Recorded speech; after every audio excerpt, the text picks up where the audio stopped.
our future needs remembering. And we remain ever grateful to you, Kinder, and your families for your stories and your history. In the memorable words of Rabbi Joseph Kahneman, who said, "A child is an orphan when he has no parents. A nation is an orphan when it has no children." We will never again risk becoming an orphanite nation or society. The question which you should be asking is, why did my parents send me and not my younger brother, who was old enough?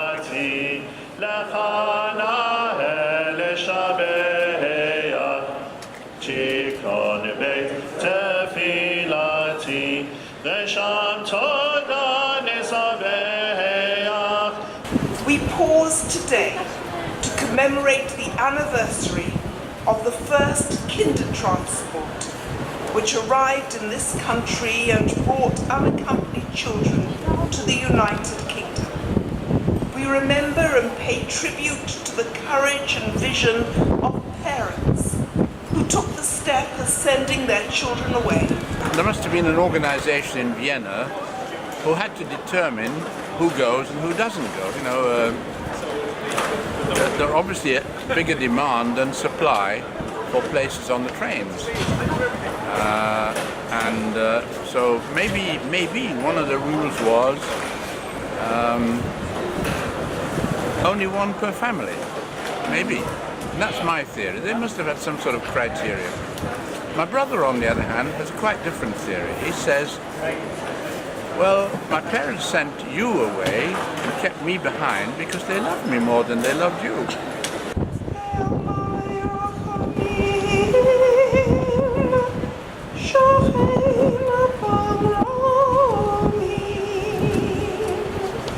I remember being put on it by my parents midnight on Vienna West Station. The actual journey itself on the train, I don't really have a clear memory of that. I think I must have slept most of the time. But I remember arriving in the Netherlands, the ladies, Dutch ladies getting on, giving us sweets and chocolates and stuff. I remember getting on the boat to Holland. I remember the boat journey because I was seasick. I remember that quite clearly. And I remember arriving here. I am a kind who came over on the Kindertransport. Otherwise I wouldn't be here, nor would my 3 children and 2 grandchildren be here. I came over at age 4 with my brother aged 7, and his 3 children and grandchild would also not be in this world if we hadn't been rescued by the Kindertransport. It was an amazing rescue operation. It's just a pity there weren't more. It wasn't easy for any of the Kindertransport children. It took a lot of struggle to come to terms for me in sorting out my identity. Through 3 foster families and a hostel, my world was turned upside down again and again and again. It's very hard to explain, I think. You know, when you're 5 years old, you adapt fairly easily, and life just carried on. 1.5 million children were murdered in Germany and Austria and Poland and Czechoslovakia. So children who got out have a lot to be thankful for. And it will remain committed to protecting Jewish life and the Jewish faith in Germany, Europe, and anywhere in the world, so that the Shoah, the unspeakable annihilation of our values as a society and as a civilization, can and will never happen again. But we did survive in England. It took me 50 years before I could face the past.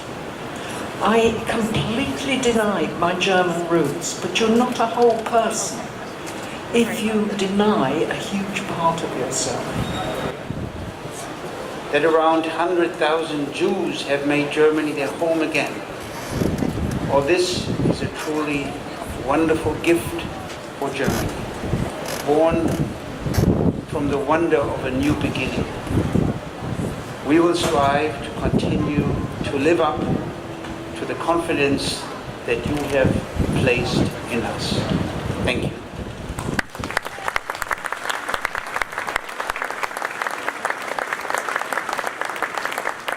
Only after 50 years, when Bertha Leverton, one of the Kinder, organised a 50th reunion of Kindertransport, that was the first reunion, and it was the first time I even heard the word Kindertransport.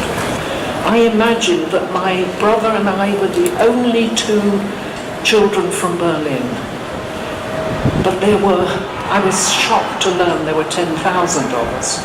But everybody at that reunion talking because it was safe to talk. We all had been through the same experience. Nobody was going to tell us we were imagining things and exaggerating.